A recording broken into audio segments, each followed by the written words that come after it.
Let me tell y'all a story about a young man who just re-energized my entire faith that the future generations may not be fucked like Chuck.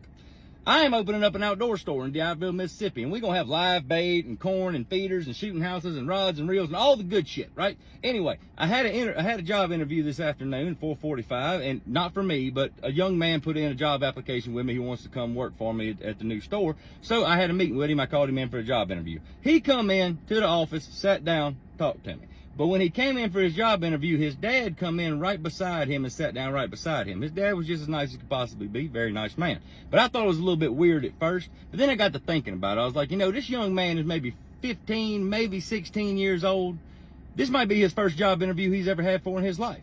So his daddy wants to make sure that his little ass is in there conducting himself the proper way in a job interview, and I respect that. It took me a minute to realize what was going on, but I respect that because we ain't got enough parents that are hands-on with their kids these days. I like that shit. Anyway, we went through the whole process, and I told him what his duty was going to be working for me, and you know the respect that I require to not only me and the other staff members, but also the customers, and what his duties were going to be. And he was accepting, and he was real respectful and everything like that. I really liked him. I did. I saw him as a good young man, had his head on straight. Well, at the end of the interview, I stood up to shake both their hands. I shook his daddy's hand, and I shook his hand. And as soon as I shook his hand, he looked over at his daddy and he said, "Excuse me, Dad, but can I have a minute alone with Mr. Zach?" His daddy said, "Absolutely, son." So his daddy walked out into the retail store, which is still under construction. But he walked out into there and left me and that young man in there by ourselves. The young man looked at me and said, "Mr. Zach, I got to let you know why I'm here." I said, "All right, buddy, I thought you wanted a job." He said, "No, I do want a job, sir, I do. But I'm letting you know why I'm here, so maybe you can have a little bit more faith in me." I said, "All right, well, what you got going on?" He said, "My daddy told me I didn't have to get a job. I make straight A's. My dad does relatively well. I'm here to try to prove something to my daddy." And I said, "All right, what you trying to prove to your daddy for working at an outdoor store, buddy?" He said, "My mom and dad, when I was coming up, always said over and over and over, and my daddy especially said that me and your mama's a team. We're a team. On a team, you can accomplish anything. If you got two mules pulling a wagon, and one of them sitting on their ass and one of them's pulling, you ain't gonna go nowhere. But if you got two mules pulling that wagon as a team, you can accomplish some stuff." I said, "Well, my daddy used to say the same thing, buddy." He said, "Yeah, but my mama done run off. And she done found her a new boyfriend, and she's gone, and I can see the hurt in my dad's eyes." I said, "I'm sorry to hear that, buddy."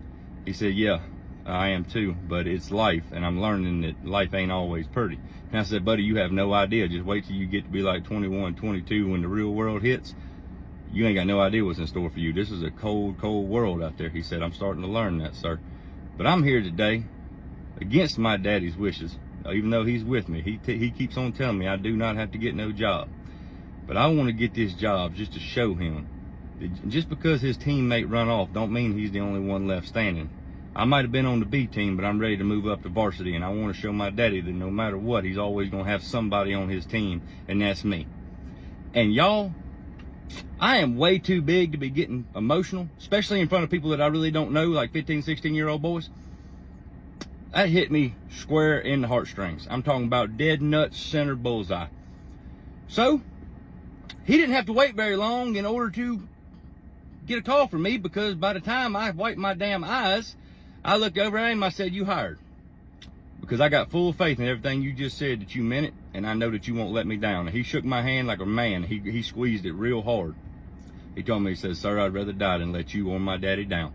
That ain't why I'm here today." That young man restored my faith in the future generations, that they ain't all gonna roll over and just accept what is, or whatever the hell she said. Some of them out there, if they see a problem, or if they see somebody hurting, they finna do whatever is within their power in order to make sure that don't happen no more. That shit meant a lot to me. It might not mean a lot to y'all, but I felt the need to share it. That young man did something special today. It don't happen very often. Respect, buddy, if you watch this video. Can't wait to have you at the store. Chief.